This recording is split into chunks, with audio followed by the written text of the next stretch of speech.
This is sort of a story in progress. I do a lot of stand-up comedy, and this is the one topic that, while sometimes hysterical, usually quite funny, is too heartbreaking sometimes for me to even include in a stand-up comedy routine. So I prefer to do it here because it does allow me to tell more of the story and get it out, and quite frankly, you guys are a lot cheaper than a therapist, so, I'm going to do this here. I was telling them earlier, it's a very difficult thing to talk about a person that I love so much in this world, and I can tell jokes about my ex-wife, my kids, but my mother is suffering from Alzheimer's disease right now. She's 86 years old. She looks like she's about 70. She looks great. She's the only person in the assisted living facility who does not use a cane or a walker. I said, Mom, at least be careful and do it. She goes like this. She's incredible. She played tennis until she was 70. She eats only healthy food. She's never had to drink, smoke, done drugs in her entire life. My father used to say that when she dies, they're going to have to beat her liver to death. Never been used. But the reason I felt that it was a good time to come here tonight was because the topic is white, and my mother wants me to take her out to start shopping for a white dress for the wedding that she feels is coming for her. And this is heartbreaking for me because you have to validate. You can't tell her, Mom, you're crazy. Mom, you're not thinking straight. Mom, you have Alzheimer's. You can't do that. It doesn't work. So what my mother has had happen is that she goes down to her exercise class in the facility at 11 o'clock every morning, and the teacher is a 40-ish-year-old man. His name is Chris, and my mother thinks he's wonderful. He comes over to her and gently lifts her arm, and he treats her much differently than he treats the other ones. He comes over to me, and you know, he's actually helping me lift legs and do a little more complex exercises. Obviously, she's in better shape and can do a little more. And he talks so nicely to me. Well, I went to visit my mother on about 10:30 or so, and I went in and I was, had taken her down to the exercise class. I said, goodbye, Mom. Gave her a kiss. And she is livid at me the next day. She says, you are never, ever to come into this building ever again. You are forbidden. Out. I'm like, what happened? She says, do you realize, she says, that you know how young I look. He doesn't know that I'm your son, that you're my son.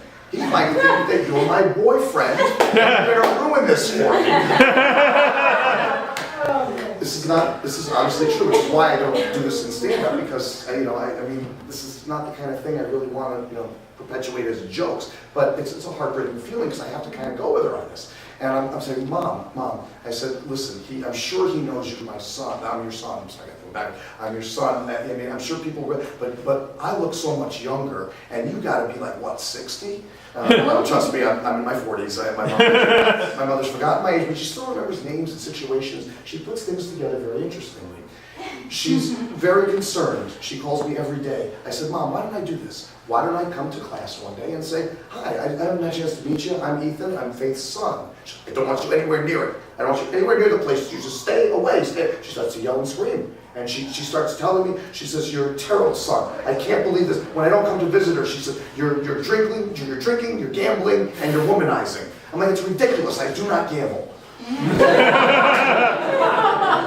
So, my mother feels very strongly towards him, and she said to me, I've learned a little bit about him. She goes, he's divorced, and he has a 7-year-old daughter. And I'm just concerned that when we get married and he goes to work, I'm going to wind up having to care for that child. I don't know if I can do that.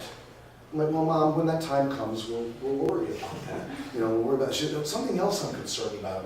Again, my mother's very old school. He has a ponytail. Maybe he left his wife because he's gay? These are the other things that you have to deal with Mom. I am her whipping boy. I am her whipping boy. Anytime she wants to really come down and say, I'm a horrible person, I bring my children over. They're 9 and 5.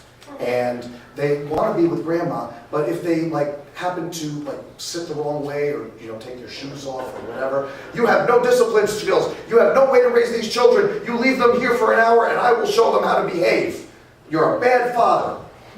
And then the next day she calls me, Ythan, I love you. You are the most caring son in the world.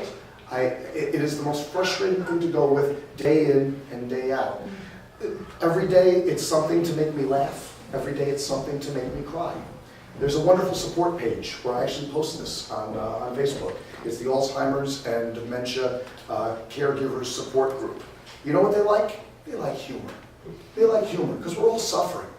I said to them once, I made a post that made people think, if you have absolutely no family at all, none, Alzheimer's is not a bad way to die. You have one person who cares about you, and it's torture. It is torture because she's my mom.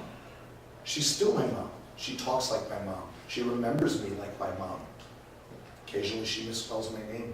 It's spelled unusually, Y-T-H-A-N. She'll put an E at the beginning of it.